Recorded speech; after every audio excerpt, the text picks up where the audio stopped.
This is Project Management for You. Hi, this is Dave Gordon. I blog at the Practicing IT Project Manager, and I'm a proud backer of the Project Management for You Kickstarter campaign.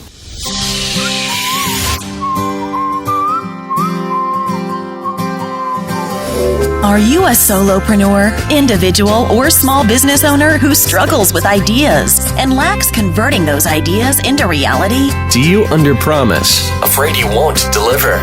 Learn the least you need to know to start your path of turning ideas into reality and delivering on your promises. Each episode is designed to help you get things done. Welcome to Project Management for You with Caesar Abade.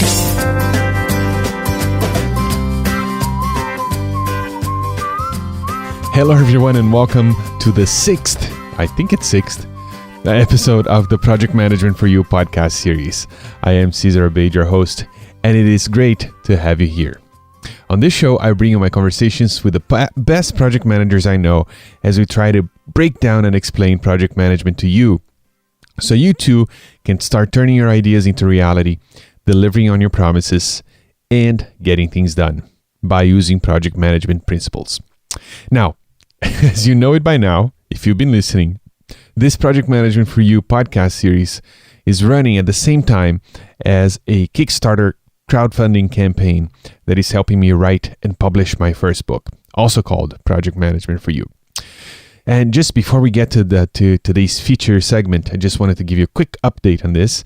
As I record this episode this Sunday night, I am 6 days into the campaign, so not a whole week yet, and it is already 43% funded.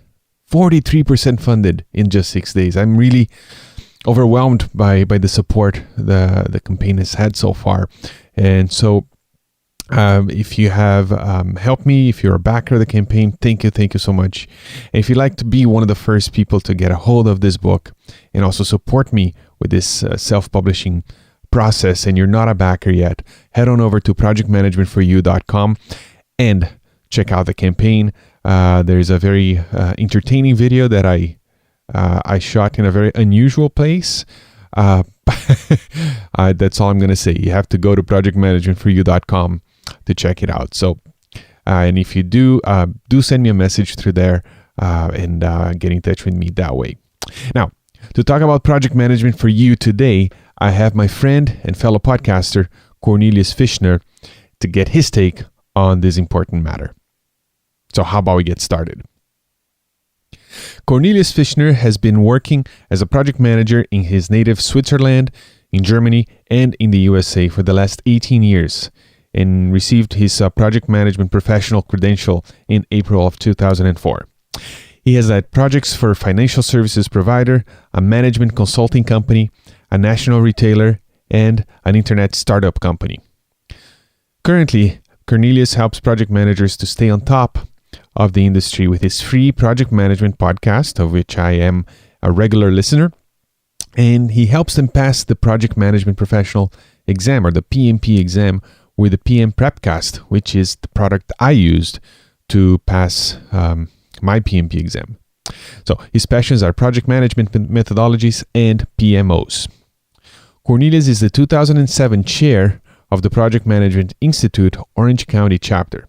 He currently lives in Silverado, California, and is on the line with me today from his office. Today's special guest and project manager extraordinaire is up next. Hello, Cornelius. How are you? Hello, Cesar. I'm doing well. Thank you so much. It's always so good to talk to you. You were one of the first podcasts that I ever subscribed to, and to be able to talk to you here is a treat. Oh, great. Thank you. Now, Cornelius, you are a project manager. You are a project manager, a project management trainer and teacher. So, and there's a lot of people, myself included, who got their certification in project management by using one of your products. So you have a very good handle on this industry and on what project management is and what it can do for people and for businesses. So in your words, how would you define project management to the layperson? Actually, I'm not going to use my own words for this. Okay. I'm going to steal somebody else's words, and I'm going to steal the words from Mark Horstman. He is one of the voices that you can hear on the Manager Tools podcast. And he says project management is who does what by when. So who does what by when. I always found that this was a very succinct definition of project management. Who does what by when, because I feel you cannot really manage a project as a whole. You know, like the Olympics, that's a project. But how do you manage the Olympics? You can't. You have to drill down to the hundreds and thousands of millions, in case of the Olympics, actually, individual activities that drive a project to completion. Because, you know, somebody has to hammer in a nail. Somebody has to pick up a paintbrush and paint something. So who does what by when, I feel, is actually a very succinct and easy way to remember what it is that project management does. But of course, it's not, you know, fly by the seat of your pants kind of an approach where you just, you know, look at the millions of activities. No. There is method to the madness here.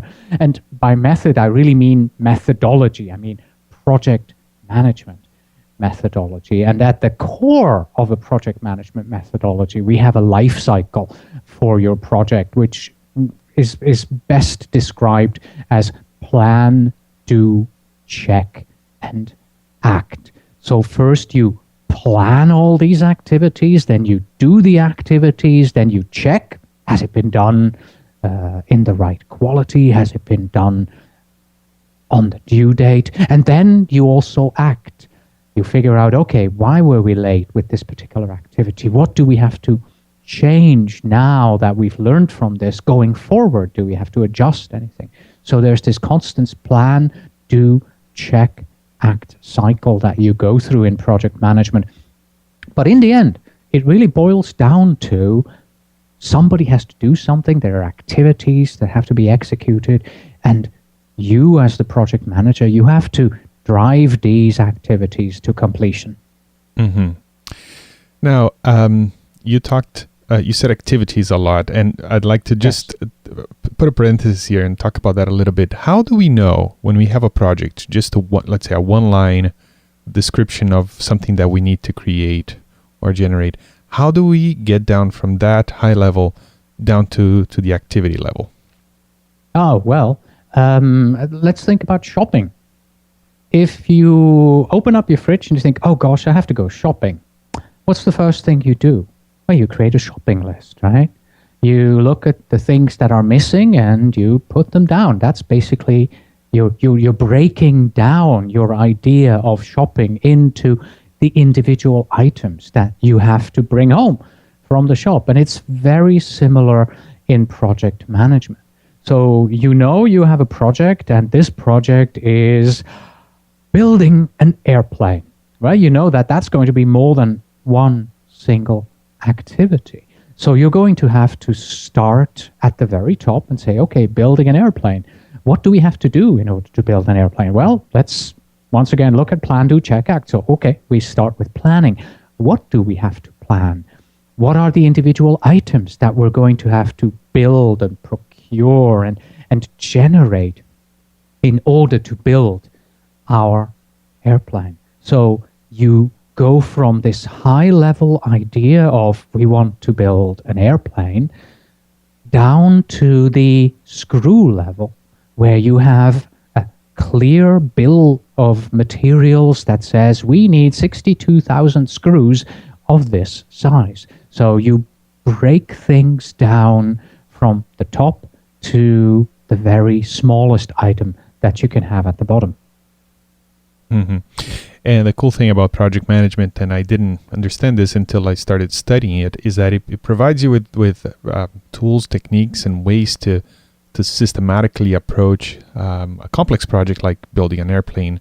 So with confidence, you can move down through those steps, so you can get down to that level. And once I learned that, I really got all excited and decided to start a website and talk about it. And now we're here on this podcast. So I think there's a lot of things that the world of project management can lend to outside of the industry, or people can learn. So, in your opinion, what is the least people need to know about project management to start on this path of building an airplane, let's say? Oh, that's a very difficult question to answer because, by definition, every project is different. And so you definitely need to have some knowledge about project management, but because every project is different, you also need to have some expertise in the area.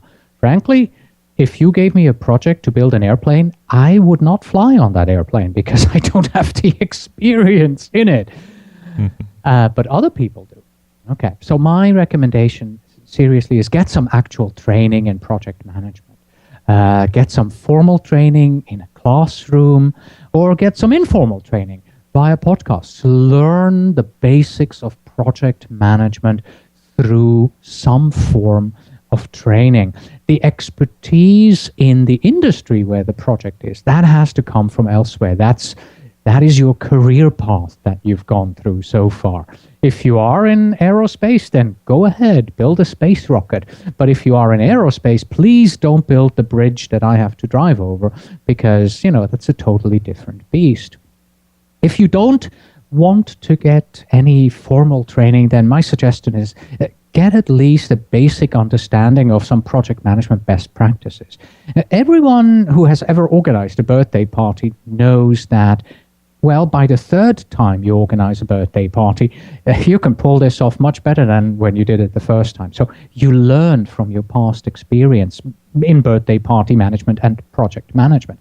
And all the past experiences from hundreds and thousands of projects, they are summarized in lists of best practices and tips and tricks that you can find out there. So to get the basics of project management, the least that you need to know is you have to get some training. You have to start at the beginning with project management, know-how and understanding of how it's done. And on the other side, also you need the industry experience of the industry where the project is going to be executed in.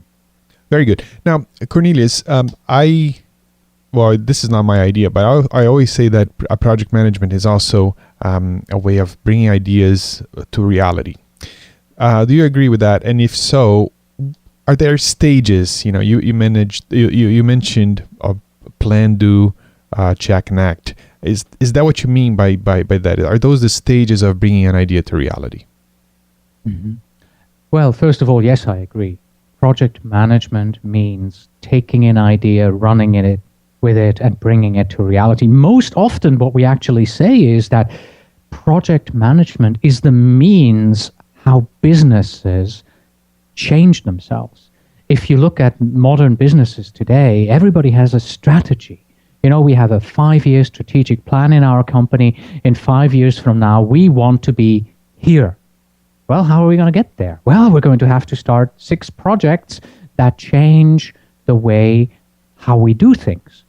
And that's how project management becomes the driver behind a company to bring a company into this bright new future where we want to go. And yes, plan, do, check, act, that is one of those ideas, of those stage the discussions that you can have with it. But there is also initiate, plan, execute, monitor and control, and close. So there are various life cycle models, as these are called, that allow you to take a project and execute it in stages. Because again, if you want to build an airplane, you don't want to start with the screws right away. You probably want to sit down, you want to plan it out. You want to start with drawings, with ideas, with goals. What's this airplane supposed to be? How many people are supposed to be carried in this airplane? Is it a 4-passenger aircraft? Is it a 450-passenger aircraft? A big difference right there and then.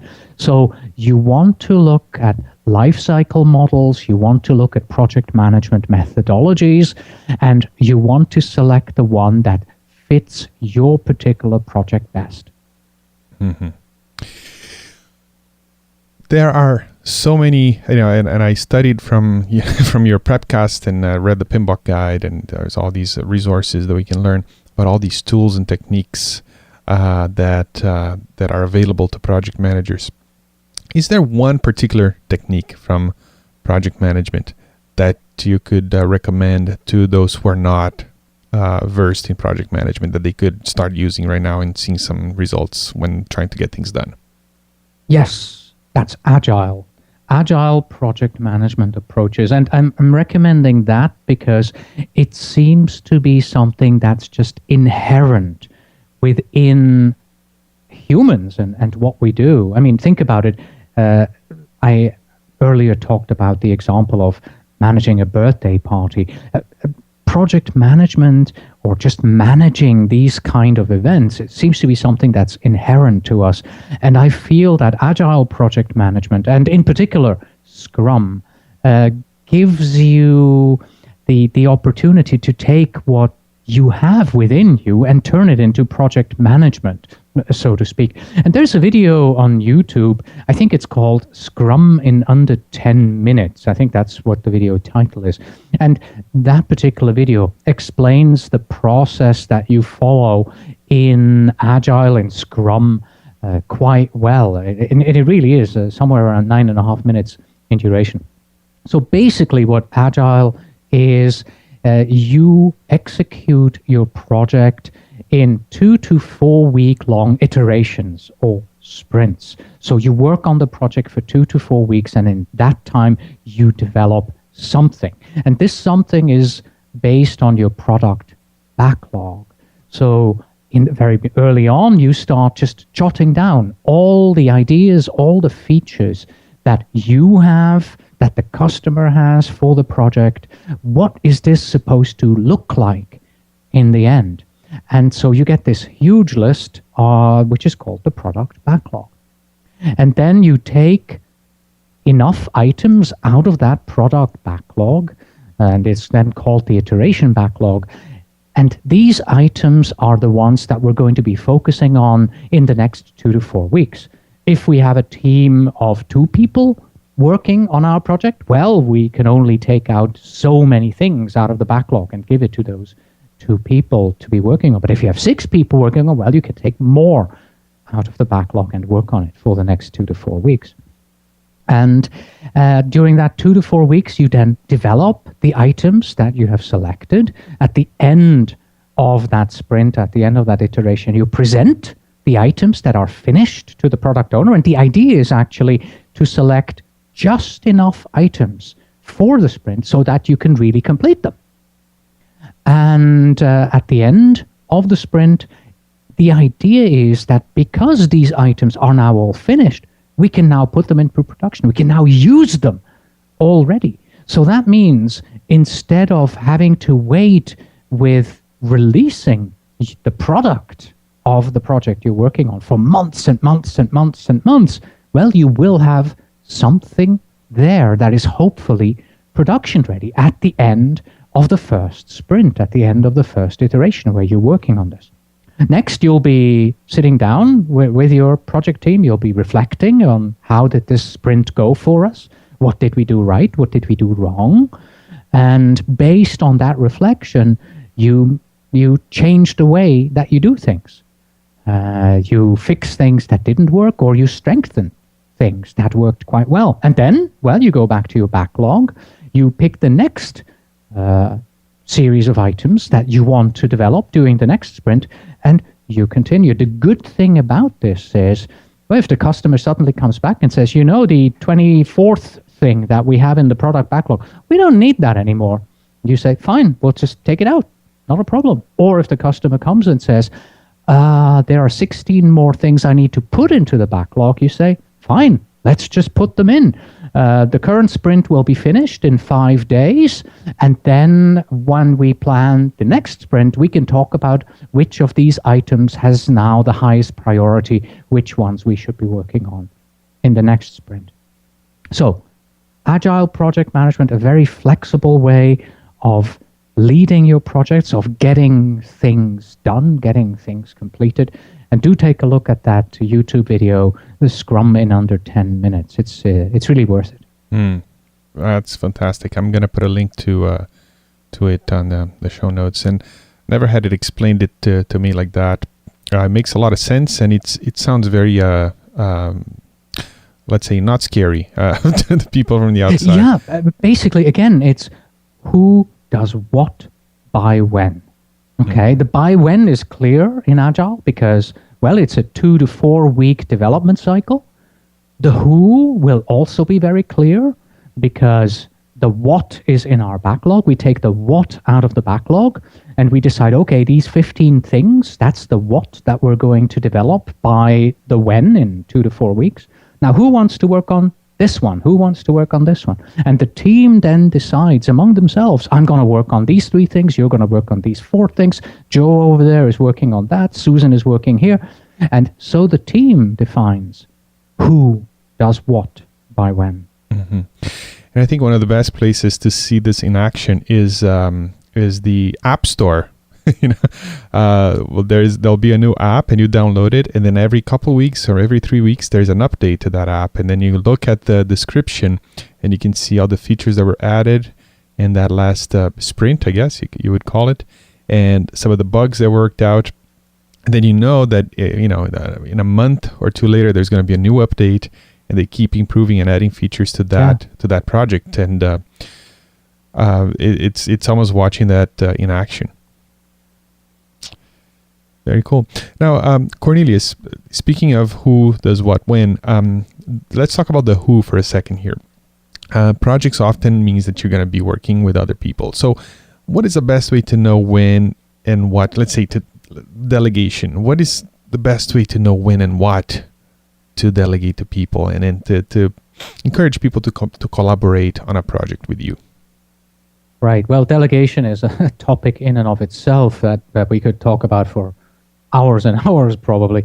But generally speaking, what we can say is any type of strategic work that needs to be done on a project is something that you as the project manager are responsible for, and therefore you should be doing this yourself. Unless, you have trusted coworkers, senior coworkers on the project that you've been working with together, and, you trust them.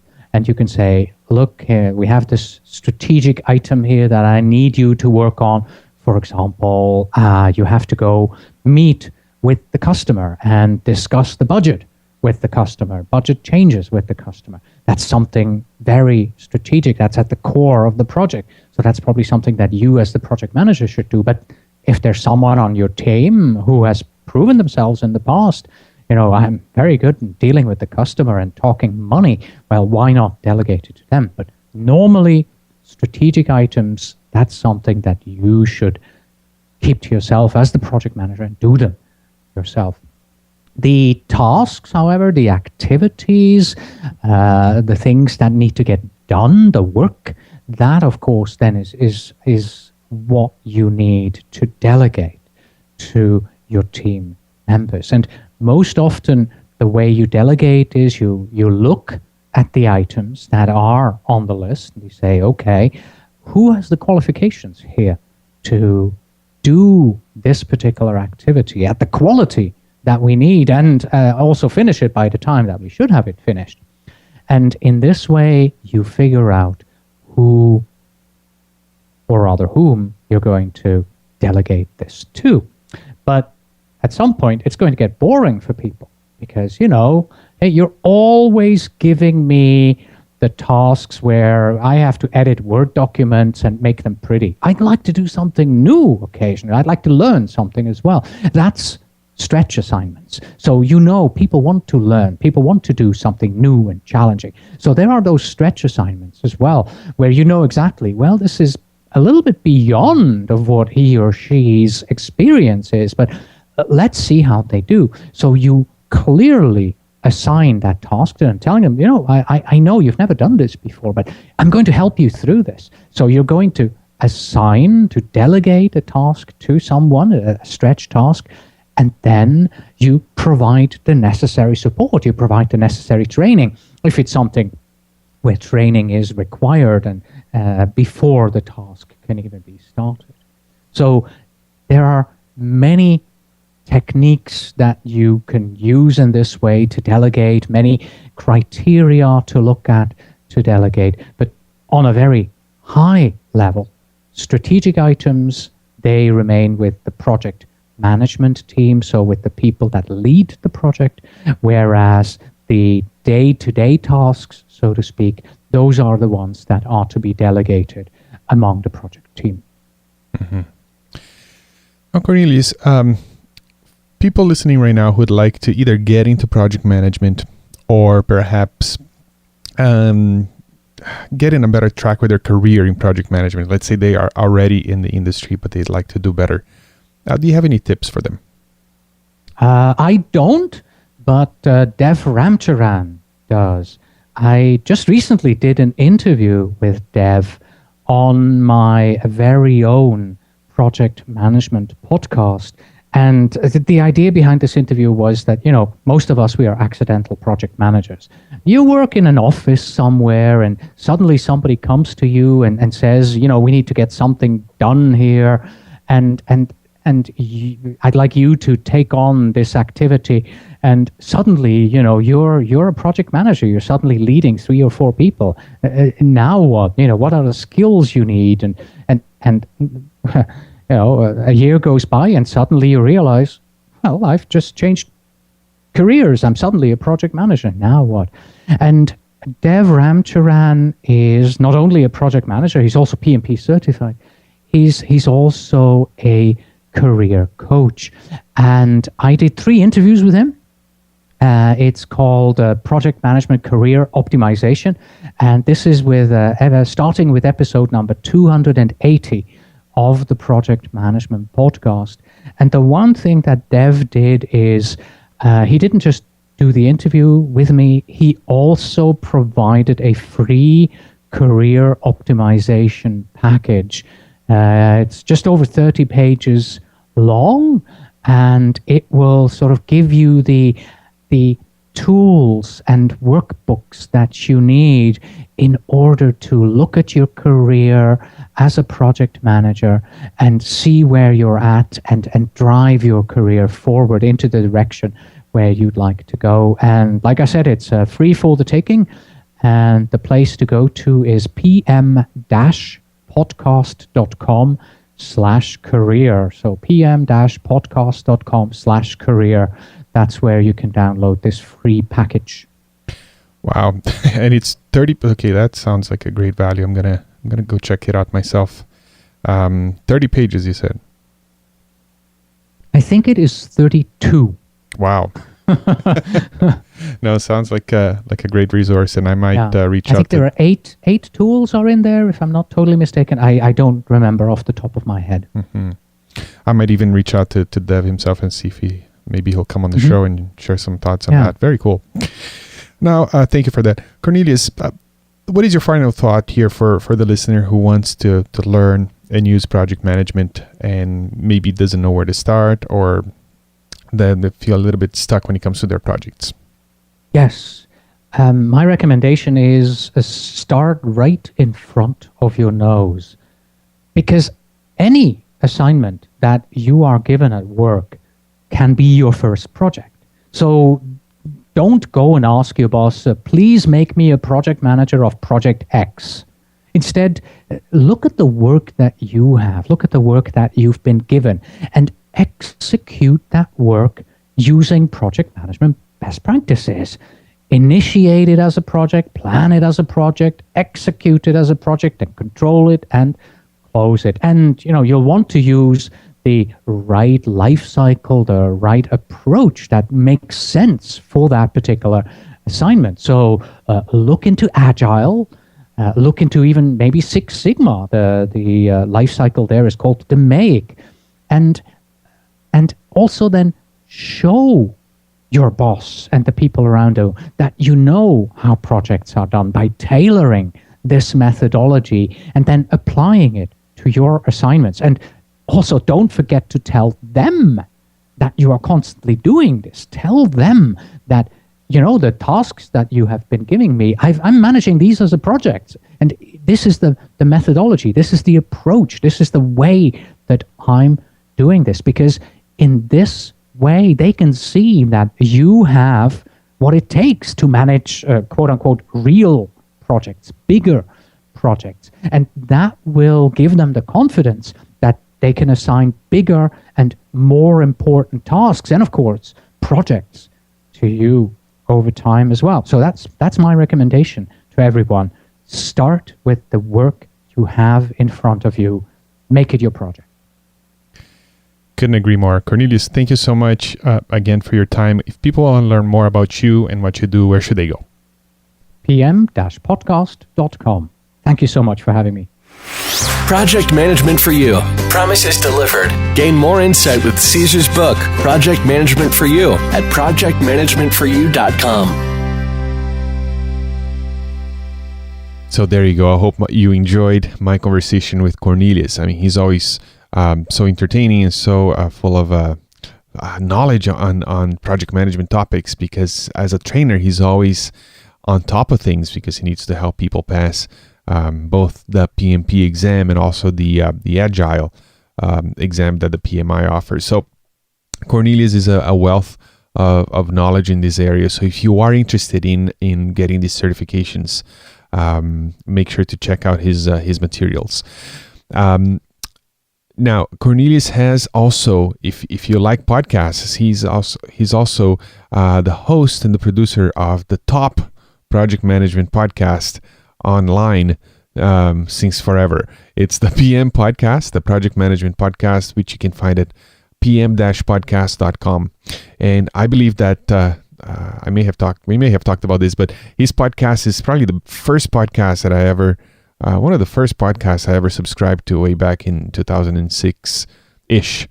A fantastic show. There's over 300 episodes, and I really recommend if you are into project management. Now, if you enjoy what you're hearing here in this interview and past interviews and the future interviews, and like to maybe go deeper and maybe get a step-by-step approach to using project management to start turning your ideas into reality, delivering on your promises, and getting things done, head on over to projectmanagementforyou.com and consider backing this project.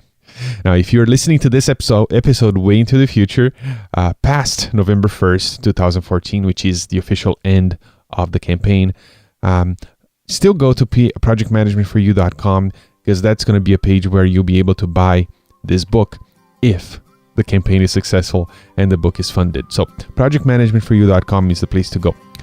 So that's it for today. Let's try to keep this short because it's every day of the week. So I will talk to you tomorrow.